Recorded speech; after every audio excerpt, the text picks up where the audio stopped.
But this character, he's a younger Dante. He didn't really know who he was. He's figuring out who he is. Again, he just needs to go through these moments. I'm not sure if that makes sense. It makes sense in my head. You've been such a part of pop culture since the 90s until now. You're decade over decade. You are so prominent in what you do. Looking back at your earlier work, you bring this really raw and timeless energy to titles that you've worked on, from Power Rangers and everything since. Do you still feel that same spark when voicing characters such as Gyu or Vash or Dante even? Do I still feel that? Um, Yeah. I absolutely do. Yeah, like each time I get like an excitement to get into a character and then trying to figure out who the character is, and then once I understand who the character is and I get to play in this space, it's so much fun. I have like probably the best job. I get to play pretend for a living. It's absolutely a joy to jump into characters in these worlds and imagine I'm a character inside them. Absolutely. You are playing Bertan. It's so exciting to see that and to experience that and to watch you just continue to immerse yourself, not just physically, right? You've done a lot of physical work, and that's really neat to see that just come to life and become part of your legacy. But your voice work as well. You voice these characters who are so intricate and vulnerable and wildly powerful, from Bleach to the video game version of Devil May Cry. How do you think that this understanding or this immersion has changed how you view the concept of an anti-hero in pop culture? One more time on that question. That is so Absolutely. deep. Thanks. I'm just like, yeah, it's cool. End quote. We'll wrap Yeah, there. yeah. Um, I, I mean, it changes. It changes for me each time I go into something, and it really just depends on what the project is. Where's the character coming from? Like like what did they go through to get, to become who they are, and how much of that are they trying to keep down, right. and where you can kind of read it on the surface, or on second visit, it's like it's you know it's tricky, but it's just a matter of finding that balance, I think, in every scene, and how much of that, you know, um, how much of who they are is supposed to come through. Anti-heroes just really kind of depends, you know, uh, a lot of times they've gone through something and now they're kind of sort of wearing a mask, Hmm. and then how much of that comes through, and what breaks through, what makes them reveal more of who they are, what things allow, I guess, the surface to crack. Does that make sense? I don't know. Maybe that's It does make sense. It completely makes sense because okay. you're Okay, good. there. Yeah. You're giving these morally ambiguous characters such a facade that you get to explore and you get to break through, you get to crack that and kind of peel back that layered identity and bring out that true self. As we further Dante's story in Devil May Cry Season 2, do you feel that's also the case? Has that changed your perception of using his voice, of being his voice? It does. Yeah, I mean, everything is going obviously a notch further.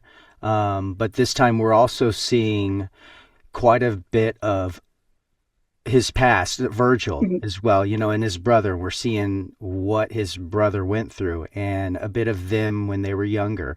And so we kind of get now an understanding of like, okay. And then so when you go through, it's like, all right, so, because Dante jokes a lot, and there's part of it is he's just like extremely powerful and he's very confident and cocky and maybe he's bored with some things, and so he's playing and having fun, but also, he's joking to take the edge off a little bit. Like maybe he doesn't want to reveal, the pain that he's going through. And so he's using jokes here and there, but then it's become so much of who he is that at times it's just like, well, he's just saying a joke. So there's different levels, I think, but for sure we're seeing a few more things come through to the surface in this, absolutely. And I imagine the further we go, the more and more that's going to happen. Absolutely. And to go back on that notion, like you just mentioned, of him kind of joking and joking to joke and then bearing that emotional weight that he's carrying, how do you differentiate that in your voice work where it's not just being told to an audience, but you're also feeling it and you feel like that delivery is authentic? Well, sometimes it's understanding the scene and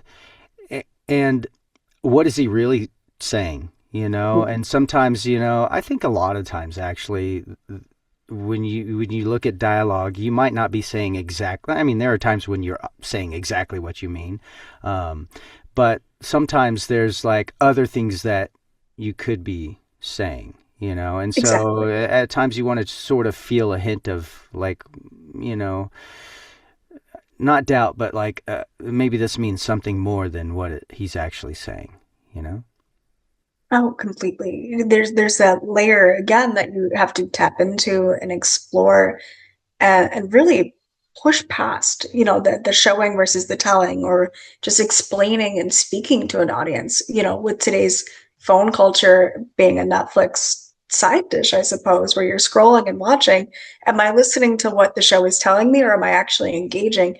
And I guess that really comes in a full circle moment to how today's gaming and anime industries have really drastically changed since you first were in Devil May Cry first versus Nero, and how now Dante, right, who's known for that swagger. Do you think that that changing shift in the entertainment landscape has like changed how fans have interpreted this title, this fandom as a whole? Well, yeah, I mean, we've certainly got a lot of new viewers to it that have watched the series and then went through and played the games. But also, I think things, in the series, a lot of things happen faster, and they kind of have to, They do. because of that, because then you can maybe lose your audience if you take too much time. Um, but that's the beauty of games, is like if you're playing a game, you might spend weeks, months, you might even try to play that game over and over again, years, just so you can have that, oh man, this experience. You kind of become the character as well. But we don't have that time, and so we certainly have to get to certain moments in the character's growth or in the story, so things move a bit faster. Which is good and bad, and that is another tricky thing, because I mean, I'm guilty of it too myself. If I'm like scrolling through some Instagram reels, if something doesn't catch me the first few seconds, I'm moving on to the next thing. I was like, oh, here's a cute cat, I'm gonna watch this, and so like we absolutely have to have those moments in there. So I think in this new season there's quite a bit more of action in general, that is kind of, I guess, like sort of like eye candy, that's like, oh, that's kind of cool, so there's a bit of that in there, of course. That's been such a constant throughout your body of work, where everything or most of your titles have been pretty action based, have been eye candy, but not to say that that's discrediting the emotional beats or the work that you and your peers are putting into that creation. Going back to, these people now exploring the anime after playing the game or vice versa, do you go back and replay the games whenever you're recording or preparing for a new season? Or is that just more of just, I've done this and I've been here and I move on? No, well, I mean, there's a bit of I've well, let me see. So before I even did the first season, I Yeah. went through all of it, like the game's cinematics and stuff. I didn't play through the games because I'm terrible at games, first off. Um, like I've been playing Zelda for like, I don't know, however long it's been out, the first one. So I just like going back and just getting new horses. But like I did go through the cinematics, so I can go, all right, well, here's who he is. And then the timeline is a little different. And then Right. there's years between. But I absolutely went through the original anime, and I went through um, the three, and just kind of like revoiced the character, and just like, well, let me Interesting. see what that would sound like, and I was Yeah. listening to mannerisms and then just taking pieces from that. But I definitely revisited before we went into the second one, knowing where we were left off, but going, all right, well, what's the change here, how much time has gone by since then, and at the end of it, we know where he ended up. So it's like, well, he hasn't been around doing a bunch of stuff, he's kind of coming off of that, but he does have to have some kind of growth, even in the voice. So I have this kind of idea, and then Addie has also like given me ideas of what's possibly coming up. So I'm also projecting like, all right, well then in this next pass, then it's things might get even darker, So there's for me just kind of like I kind of see where I want to get to the voice or wherever the voice should be, and then trying to earn those moments. Absolutely. And going back to that idea of revoicing, how do you differentiate? You hear others' voice or provide the voice, and then you take that one step further. What is that thought process? What is that creative process like for you? How do you incorporate your own spin or your own flair? I think about who the character is, Yeah, and obviously every actor is going to have their own take, and I'm not going to do an imitation. It's not what I want to do. But I sort of want to understand, why did they make that choice? If something is like, why did they say it that way? That doesn't feel natural to me. Then I'm like, that's an interesting take. I try to understand why somebody else would take that, to see if they see something in the character that I don't fully grasp. The biggest difference is, though, that for me, when it comes to the games, and I don't want to say necessarily one note, but Dante is very much like in this very limited space. Even Itsuno-san said that they kind of like hit the ceiling with him and there was nowhere else to go. But it's because he's fully realized. He knows who he is. He's pretty confident, and so it's like a small space that he lives. But that makes sense in the game, because you're going through very similar things. You're getting a new weapon or whatnot.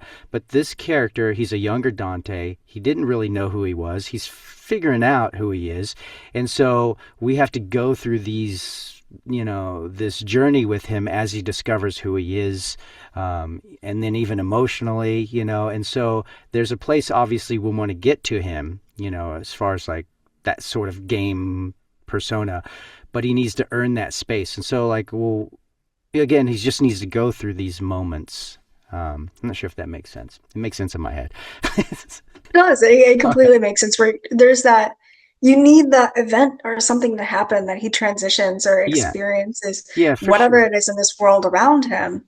Where, like you said, he in the games, he's not one note, but yes, he kind of is.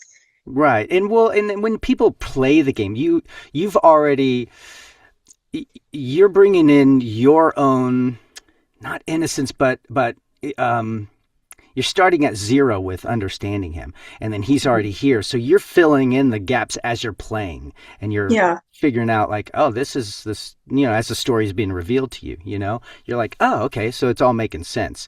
But here we're taking you through who he is. He's growing through the seasons, I guess, and through the episodes.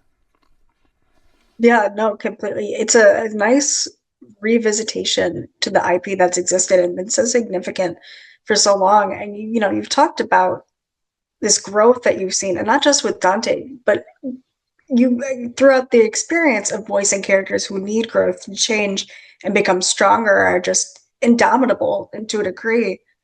Is there any other role or moment in your career where you're taking on a character and you're like, yeah, I am transforming with them, I am becoming part of them, or they are influencing me to grow in some way? There's a lot of just discovery in my, like, for example, and I don't know, I feel like I've been bringing this up a lot lately in a few things, but I've played many characters who have a brother, and then they deal with that conflict, of Yeah. that brother either not being there, or whatever the situation is. But a couple of years ago, I lost I grew up, obviously I had a brother, but I lost him a couple of Oh, years ago to cancer. So there's a lot of this, like, I have this guilt and this why couldn't I be there at this time? Hang on, I got to keep myself together when I talk about this, because it's still, this is the thing, it's right under the surface, and it can crack for me personally, emotionally. And so sometimes I I I feel like then I can draw on my own personal life and then relate to the character, if that makes sense. Like, I can find myself in the character, and that way I can be true to the character in that emotion, as long as I'm free to do that within the scene and whatever guidelines I'm given to me. So that, I'm not sure if I'm answering the question correctly, but it kind of works both ways. So I do influence the character as well, but then many of those things that are happening in the story, I I can feel them as I'm playing the character and go like, I understand what this character is going through, you know? So it is a little therapeutic for me as well to kind of go through this discovery with the characters as they realize who they are and overcome these obstacles. It helps me to sort of overcome the difficulties that I deal with in just real life as well, you know. And it's not like one specific thing, like, you know, this person did this, but I do feel like as I play the character and they overcome a thing, I, in some weird way, also kind of overcome my own personal obstacles, and I feel like a sense of relief that I've gone through a thing. You know what I mean? If that 100%. makes And sense. that's, there is no right or wrong answer. I mean, our Right. You're podcast wrong, is, Johnny. Johnny, we're done. We're wrapping. I'm sorry. That's my time. But no, to go back to even the name of our podcast, right? Hero's Journey. There is no right or wrong way for a hero to go on a journey. And you're sharing part of yours by embracing your work and by internalizing that and using it as a form of therapy. It's so beautiful that you have that. That really is. Now, I guess to piggyback off of that, your most recent experience that you can probably talk about with Devil May Cry Season 2, was there any scene or moment that we can discuss that really had you reach deep and experience that again? I mean, there were a couple moments. I mean, if I explain those, though, I might be spoiling something, you know.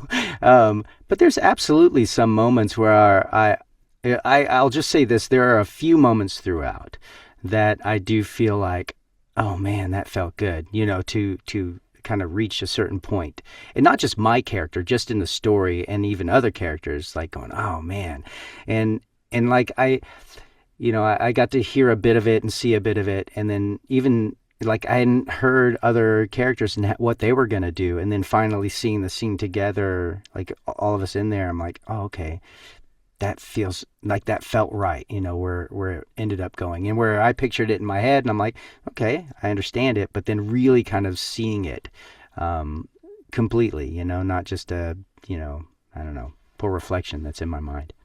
And how does that usually work when you're recording these scenes? I know that voice actors are usually on their own, right? You're not recording in group settings. Other moments where you're visualizing a certain scene and then you see it after and you're like, oh my gosh, that was completely different. That does happen. Well, usually in this kind of a series, when it's original, you usually are kind of all there together. And there Oh were some wow, stuff okay, where I would work with somebody else, but because of COVID, like when we started this, there was a lot of just remote, so I would just hear them in the cans. yeah. But for second season, it was a lot of me just in my own head, and even Addie didn't want me to hear what Robbie was doing. You know, he wanted it to be like we're coming from two different spaces, you know. And then for me then to see, which was true too, because he does, like, you know, Virgil's grew up very in a different environment than what Dante had, and so to actually see a few of those episodes come together, I was very pleased with some of this stuff and again, I hadn't seen everything, but just seeing some of it come together, it was very satisfying to see. And then of course, we don't have like the action all together like in our heads. We're just doing some fight noises here and there, and then to Hmm. go, oh my goodness, is that what's really going on?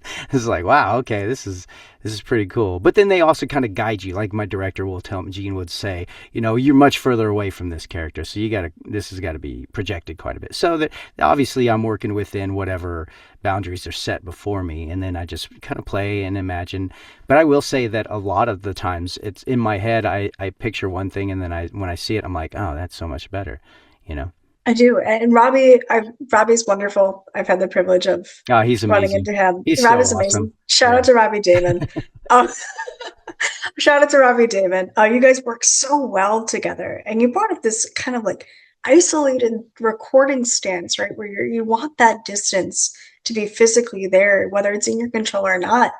Going back to that aspect of being so emotionally bound to your work, are there any moments where you're working on whatever it may be and that emotionally delayed maybe hits you, where you're not feeling whatever it may be in the moment, but then you go about your day or week and you're like, oh my gosh, that happened. I feel this now and I can't shake that weight.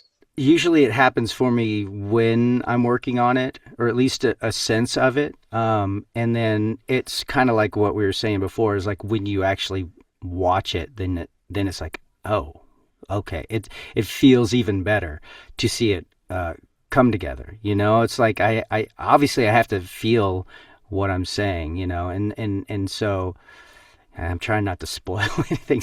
There's certain things that are No. rolling through my head, but yeah, there are moments where in my mind I'm like, okay, this is really cool. I mean, have we earned this thing, And then to be able to see it, I'm like, oh wow, yeah, that felt even better than what I thought, So I guess yes, that happens, but for sure when I'm watching it, when I'm finally seeing the animation together, and seeing how it all played together with all the other voices and characters in their place. And going off of that, that animation, right? You spent so much time working in the anime space between One Piece and Bleach and Kira and now this. If you were to pull Dante into one of any universe that you've worked on, how do you think he would fit into your universe of Oh choice? man, and maybe this is because a lot of fans have been doing this, but I I do see like Dante and Vash really getting along. They both Yeah. wear red. They both have these brother issues, and they both like sweets. So they are very different. Their personalities are very different. And obviously their upbringing, but I can see those two characters, even with how different they have so many similarities to each other in just what they're going through, that would be a really neat series I would like to see, somehow to cross those over if We're that's gonna even go possible. Vash's Stampede, Devil May Cry, Big Right. whatever it may be. Right. Gosh, actually, that'd be really, really cool. Now, I That guess would to be pretty contrast sweet. that, Yeah. if you were to pick an enemy to take on as Dante from any one of your universes, who would And you take down? wait, an anime A villain, an enemy, an oh, antagonist. an Yeah, enemy for Dante to go up yeah. against. Uh, well, let's see. I guess then my mind sort of goes into Bleach a little bit, and I can absolutely see Dante being able to do some damage in the Bleach world for sure. I mean, that one's a little more spiritual, but if it was a little more grounded in like demons and whatnot, and more physical creatures and monsters, yeah, for sure. So he could take on Zangetsu. I got you. Well, I mean, he would probably. Well, I mean, he would go up against anyone. Dante has no problem going up against anyone. So Yuhabaha or Aizen or any of those, I can see him going up against. Amazing. And going off of Devil May Cry, right? Going back to the core of what we're here to talk about to an extent today. Was there anything after recording this season that really stuck with you or lingered with you? You mentioned the relationship between your brother and with Robbie and all that. Was there anything that just you'll kind of internalize as seasons presumably progress? Oh, absolutely. It's exactly that. It's that relationship with Virgil, because they didn't grow up with each other, and so there's a sense of Dante really wanting that, and again, without spoiling, there's a lot of stuff that happens in this season that after this season, that absolutely whatever's left over, pain and whatever's left over, I'll say that just that, not to spoil anything, that absolutely that's going to linger in Dante, and that could be where he goes and maybe I mean, he could still joke, but things are going to be much darker for him, I think, personally. Going off of that, what do you hope the fans take away from this season? If you were to describe it, non-spoilery, right? In a sentence or with an adjective, what would you pitch that as? Uh, well, Virgil does some really cool stuff, Okay. and Dante's got to go through a few things. And it's really hard to not spoil it. But there, I think the fans were wanting to see Vergil and Dante. They're going to see quite a bit of that. And I was so happy to. And then again, Robbie does such a really killer job on it. I just loved just hearing what he was doing and bringing to the character. And and just in the like last night we screened a little bit of it so we can see some of or whatever it was we were doing. There's just such really great action, and I don't know. I think I would just say that there's a lot of really awesome stuff, and I think if you're a fan of the series and you wanted to see Vergil and Dante do stuff, there's actually quite a bit, and it does take. It does go a step further in to all of it. It's really hard. I'm dancing around, not spoiling things. See in your face Yeah, that I'm like in my head. the I'm like, gears start to turn. it's like I'm like, I can't say that. I can't do that. That's going to reveal too much. Thank you so much for joining us on Hero's Journey. It's been super exciting to hear your insight about not just Devil May Cry Season 2, but the industry as a whole. CBR, remember to like and follow us and keep up to get more of Johnny's exciting work ahead. Johnny, before we let you go, is there anything else that you'd like to add? Well, I just want to say thank you to all the fans for watching it and supporting the show, and I've been going to a lot of conventions and seeing a lot of the cosplay, and people are coming up excited for season 2, and we wouldn't be here if it weren't for you, and I just appreciate all that support for the show.